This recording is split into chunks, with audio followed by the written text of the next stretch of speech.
absolutely no joking around when it comes to the business of energy. Much work took place last month on the planned strategies to reduce Jamaica's dependence on oil and increase our usage of renewable energy sources like wind and solar. A roundup comes your way later. Plus, youngsters help to spread the message as the police take their anti-lottery scamming campaign into schools. This is the show where you get the latest on what's happening across the island, all nicely wrapped up into 30 minutes. It's Jamaica Magazine, and I am Theodore Henry. Everybody must work. Work. Everybody must work. Work harder. Are you being promised lots of money, trips overseas, marriage, gifts, and other benefits without strings attached? What of jobs with excellent salaries but require no experience? You could become a victim of human trafficking, modern-day slavery, where you're forced to work or perform sexual favors. Remember, not everything that glitters is gold. If you or anyone you know has been a victim of human trafficking, call 811 or 1-888-PROTECT. Be wise, open your eyes, spot them, stop them. A message brought to you by the National Task Force Against Trafficking in Persons.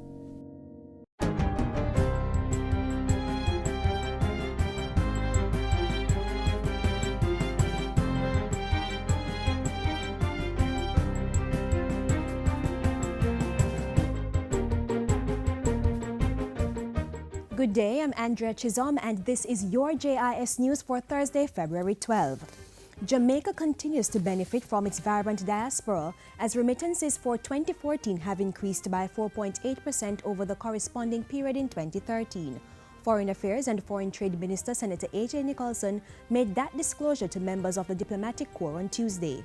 Bank of Jamaica figures indicate that the net inflows of remittances from January to October 2014 were $1.8 billion, representing an increase of 81.3 million. Senator Nicholson also gave an update on the island's drawdown of foreign direct investments. Jamaica accounted for 14% of the 12.73 billion of the overall FDI stocks held by SIDS in 2013, receiving a total of $567 million worth of investment flows in 2013. The minister used those figures to encourage greater international investments on the island, saying Jamaica had improved its rankings in international indices. Prime Minister Portia Simpson-Miller has called for greater unity and partnership among countries to advance sustainable development for all. While addressing members of the diplomatic corps on Tuesday, Mrs. Simpson-Miller again committed Jamaica to the post-2015 development agenda. But she again urged Jamaica's diplomatic partners to join the United Nations Secretary-General's call for 2015 to be the year of action on a number of cross-cutting issues affecting the world. These include poverty, climate change, security, and economic stability. We recognize that a collective response in the global spirit of cooperation and concern for each other's welfare will ensure that we leave a lasting and sustainable legacy. The Ministry of Agriculture will be stepping up its Irish potato and onion production this year. CEO of the Rural Agricultural Development Authority, Lenworth Fulton, says RADA is aiming to have local farmers producing the country's total demand for onion by the year 2018. Meanwhile, Irish potato production is to be increased by 285 hectares, yielding a possible 33 million pounds of the crop. Our demand for local consumption is around 35 million pounds per year. Last year we did approximately 915 hectares of Irish potato. This year we expect to do 1,200 hectares. And this 1,200 hectares, if we are not struck with the drought as last year, would give us probably 32 million pounds of Irish potato. More farmers are also expected to be drafted into production under the Irish Potato Woman and Youth Program, which is in its second year. Mr. Fulton says 186 young people are already involved in the program, and the goal is to add another 150 to 180 this year. Government has pledged another $70 million to help needy medical students enrolled at the University of the West Indies, UWI. The funds are in addition to the regular country stipend given to the university. In order to make sure that those students who wish to enhance the medical system in Jamaica are supported. The Education Minister made the announcement while speaking recently at the opening of the UWI Mona's Faculty of Medical Sciences complex. Last year, the Ministry of Education and the National Health Fund provided additional support of $130 million to medical students who were unable to pay their tuition. 1 of 4 out-of-service elevators at the Kingston Public Hospital is now back in operation.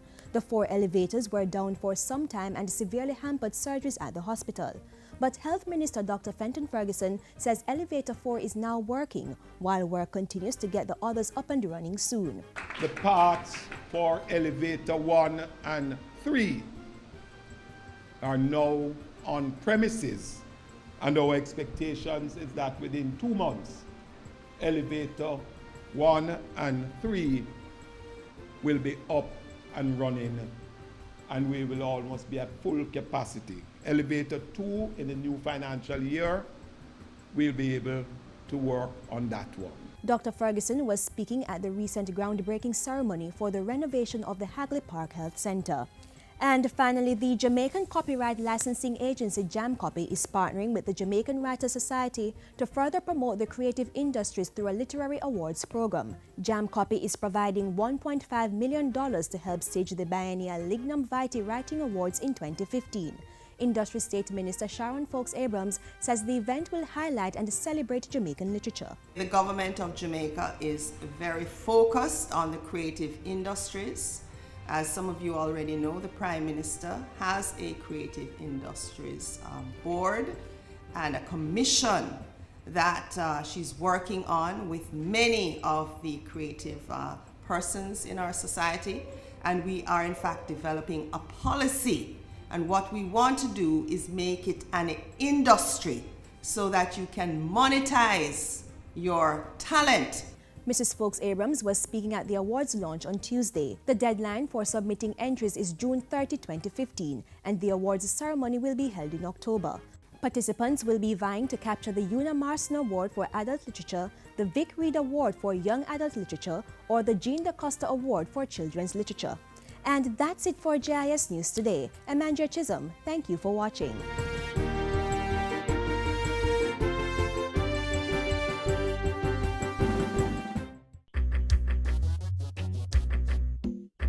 Nutritious food, succulent dishes, superior workmanship, and excellent service. Jamaica is on the go. Let's grow what we eat and eat what we grow. Let's harness the indomitable spirit of our most valued resource, our people. Let's support our local businesses. After all, buying Jamaican means building Jamaica. Government is committed to bringing down the cost of energy for Jamaica. It's been working at it consistently. Take last month, for example. The Ministry of Science, Technology, Energy and Mining did what was necessary to ensure that several projects stayed on course. Listen now for details. Achieving low energy costs for Jamaica is very much high on the agenda for the Ministry of Science, Technology, Energy and Mining. And so throughout the month of January 2015, it embarked on several initiatives, including collaborations with foreign partners.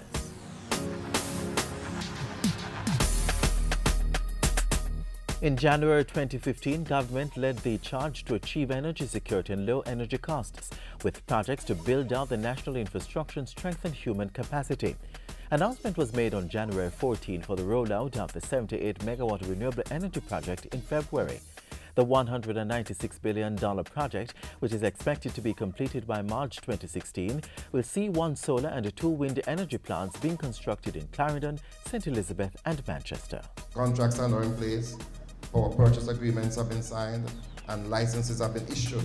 On January 19, Wigton signed a $40 million contract with Spanish firm Gamesa to begin work in April on the 24-megawatt Wigton 3 plant. Jamaica will install 12 new wind turbines, bringing Wigton's total capacity to 62.7 megawatts and reducing Jamaica's annual oil consumption by more than 37,000 barrels. 125 jobs will be created.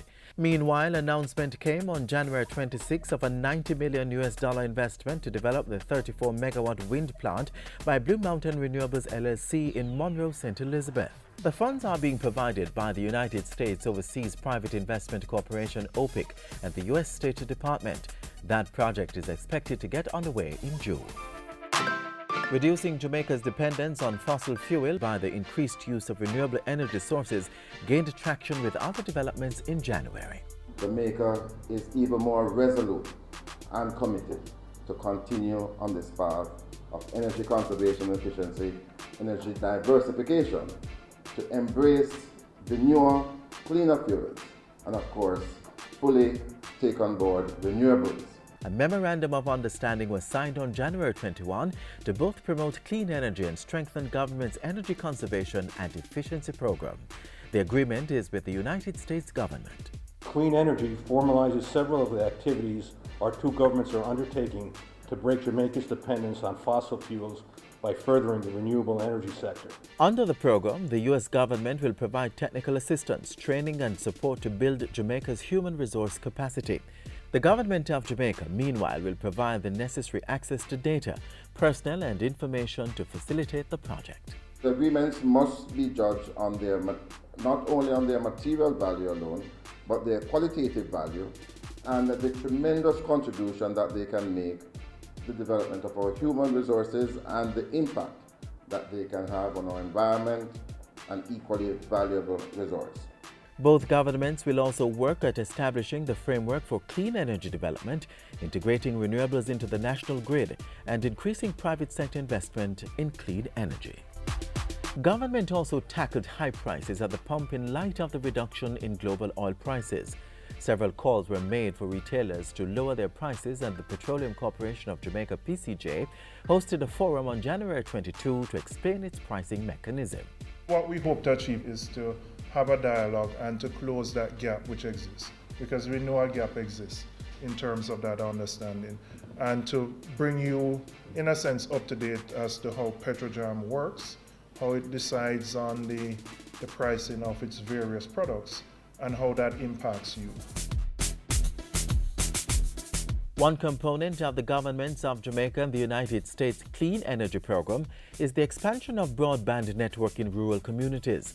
Solar energy systems are to be constructed to facilitate the rollout using TV white spaces. Universal Access Fund is collaborating with US-based entities Microsoft Limited and NetHope Incorporated to use solar technologies to power the network. And what it will do is to ensure that those communities that are way beyond the reach of the commercial operators, we are now going to be able to capture them, we are going to be able to provide them with broadband services. A pilot project to explore the feasibility of the initiative is underway and will run for 6 months. Meanwhile, government's distribution of tablets under its Tablets in Schools pilot project came to an end in January. Last in the batch were students from Parrytown Primary and Infant School in St. Anne and Rear Braino Primary School in Trelawney. They were presented with the devices on January 28 and 29. The handout brought the curtains down on the $1.2 billion project, which saw 25,000 tablet computers being distributed to teachers and students in 38 educational institutions across the island. And with internet usage and access on the increase, government has set out to protect the country's information and communications technology sector. On January 28, it launched the National Cybersecurity Strategy. I think it's important because it provides a strategic framework within which we operate. We were doing a number of activities in the cybersecurity space. This underpins all the activities, places them in a context, and provides a kind of framework for how we will attack cybersecurity as a nation. The 4 components under the strategy are technical measures, human resource and capacity building, legal and regulatory, and public education and awareness. Together, they will address standards for the protection of critical infrastructure and sensitive data, develop and sustain a pool of information security professionals, establish policies that create offenses and provide recourse, promote public awareness, and develop a culture of cybersecurity. We see this as so critical to the future of our country, to the existence of our web presence. The Ministry of Science, Technology, Energy and Mining, a recap of ongoing works during the month of January to achieve the targeted 20% energy generation capacity from renewables, drive energy investments, increase internet access and provide the framework to protect the information and communications technology space.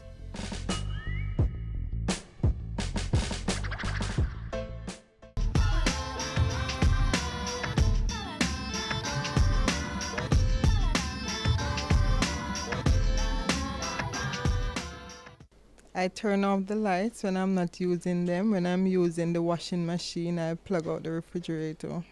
Plug out the appliances and if necessary use one bulb. By turning off the lights and turning off appliances when they are not in use.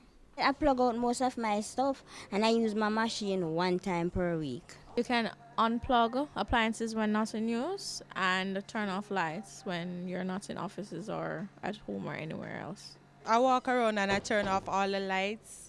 If the fan is on, I turn it off if no one is in the room using it.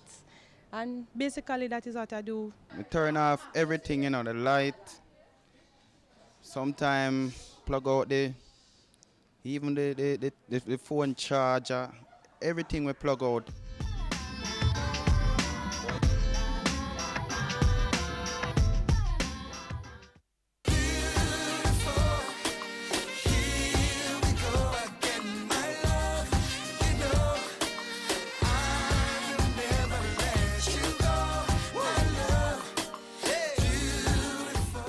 Event promoters, show producers, it's gonna be a Jamrock summer. Is your event being staged between May 15 and August 15 this year? Then submit your event for inclusion in the Jamrock Summer 90 Days, 90 Ways promotional program. The event must include film, dance, fashion, food, literary arts, or other entertainment activities. There are several benefits to being part of the Jamrock Summer, such as local and international marketing support. Submissions must be made to the Tourism and Entertainment Ministry by Friday, February 13. For more details, call 920-4926-30 or send an email to entertainment@mot.gov.jm. Lottery scamming. Stop it before it stops you.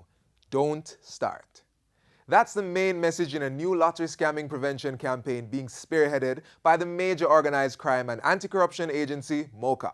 The team took the message to schools in Montego Bay where they told students of the dangers and trickery associated with scamming. We were there and we put together some highlights just for you. We know why, no let us scamming ya. We know why, no let us scamming ya.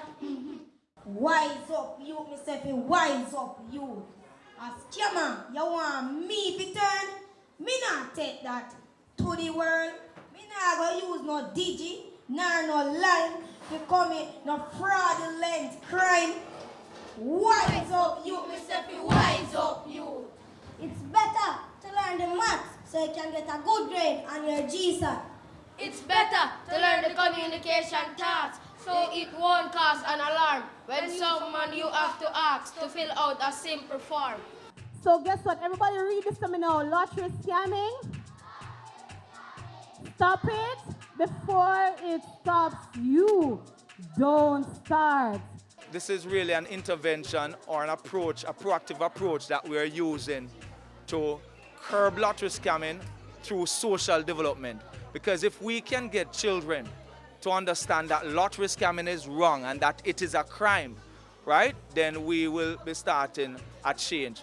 Wise up, you, Mr. Wise up, you. My youth, my girl, don't be a phone confederate. That's not what it means to be literate. Use their knowledge, use their mind for the betterment of mankind. All of this is coming from my heart. So use education to play your part. Get a good education. Stop lottery scamming before it stops you. I want to ask you something this morning. Tell me, who wants to be scammed? Anybody here want to be scammed? No. That means you know what scamming is? Oh, you all know what scamming is? All right. Scamming is what? Tell me. It is stealing. You believe that? Of course, because it's not yours, and you call somebody, you know what they do when they scam? You call and you tell somebody that they win something. You know about that? When they didn't win anything, and you trick them and then you get them to send their money. It's not yours, so it is. It is stealing, and it is a trick, and it is pretending. We know one, a lot of scamming ya.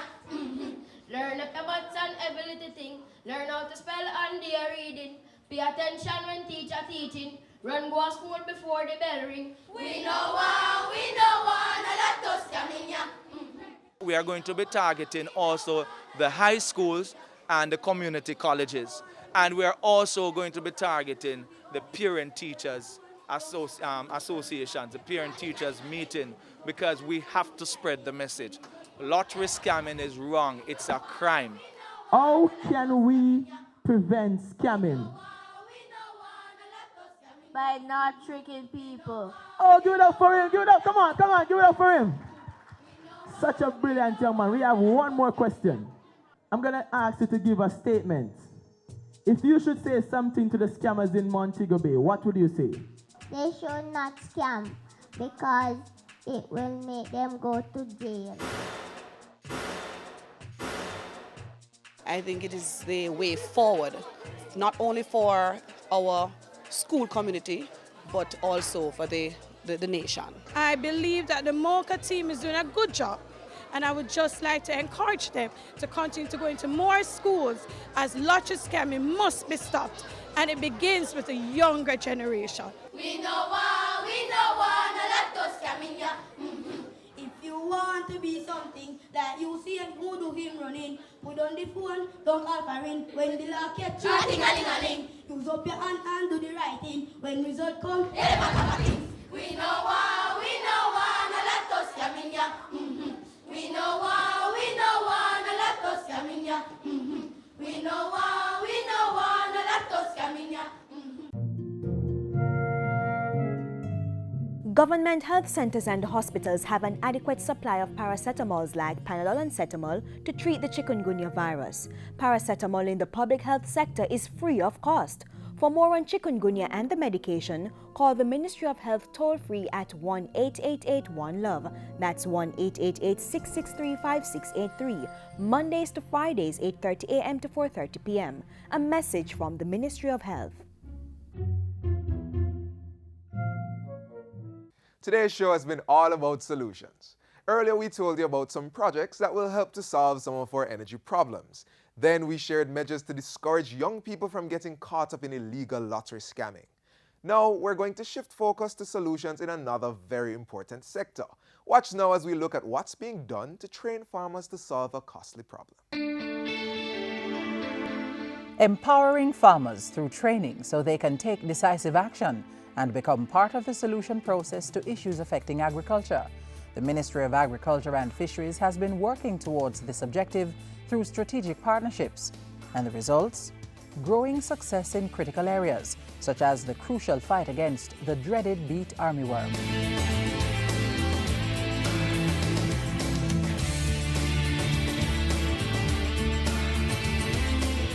Periodic outbreaks of the beet armyworm have hurt St. Elizabeth farmers since the 1990s. In 2009, a dreadful attack ravaged acres of crops in South St. Elizabeth. And when it was all over in 2011, the livelihood of many farmers had been destroyed. I have to go through the whole field, like how you see this field, go through it and cut off everything. Everything, and destroy. Because if you don't destroy, what gonna happen is like when you cover the beet armyworm, they stay under there and then they turn into mud. The mud them come back, fly out, and then they come back reinfest.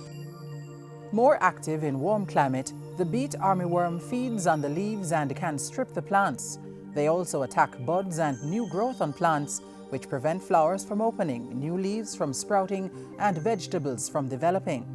The most recent outbreak in 2012 resulted in the destruction of some 45 hectares of crops, including scallion, pepper, and onion, valued at approximately $31 million. So the ministry took action in October 2012, launching the Strengthening a National Beet Armyworm program. With funding from the Food and Agriculture Organization, FAO, to the tune of $213,000, farmers in St. Elizabeth were taught how to better manage the pest. The training was very important because we learned things that we never have any idea what was going on. I think I prepare enough. I have much understanding what to do and what to look for. The training was carried out by the Jamaica Rural Economy and Ecosystems Adapting to Climate Change JAREACH project. It was done under the Farmer Field School with technical assistance from the United States Agency for International Development. In August 2013, 22 farmers and 8 extension officers of the Rural Agricultural Development Authority, RADA, graduated as certified integrated pest management facilitators.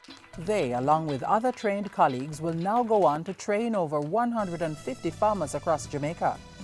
Their role is to actually go and establish new schools or other schools within the various communities that they are from. You have some farmer who go in this field and then just weed out the bush here. Just weed the bush here and them leave and them gone. Them not really find 2 leaf and pick them and crush them, destroy it. Them leave it. That is not the way, because if you leave them there, they're gonna manifest themselves. This knowledge base is equipping farmers with the skills needed to manage their own field and, in the long run, become experts in the fight against the beet armyworm and other threats. It feels good and it's very important. You know, as a farmer, like a small farmer, and then you learn a lot of things. You feel good to know that you learn something so you can teach back somebody what you learn. Trained RADA facilitators will also mentor these farmers and guide them in their new role as local community agents of change. Our mandate of such is to actually monitor and assist these farmers in enabling to deliver the information in a way that it is acceptable and true to the Farmer Field School methodology. The work that you all did and the learning by doing approach, I think, and I have found, is the best way that you can take a methodology that's evolved and designed in a lab or in a classroom, but until it's in the field, as we just heard, until it's actually conveyed to the farmers, it will do no good and it will change no harvest practices. With increased production in agri-parks across the island, finding a present and lasting solution to the beet armyworm is even more important to sustaining growth in the sector. We are preparing our minds in the agricultural sector for change. It's a great feeling to be a part of the solution that the ministry has embarked on to actually assist the farmers in controlling or managing the beet armyworm. The Ministry of Agriculture, building resilient farmers to grow the sector with knowledge and skill, sharing information and managing pest invasions, protecting their livelihood and securing the growth of a nation.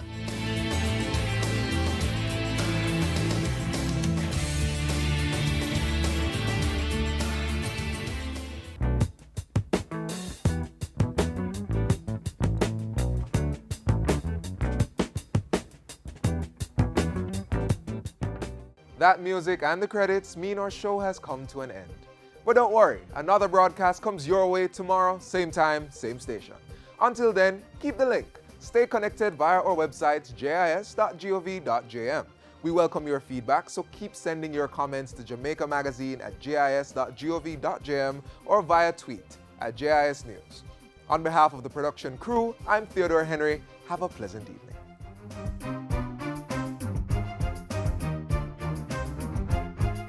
This has been a production of the Jamaica Information Service, the voice of Jamaica.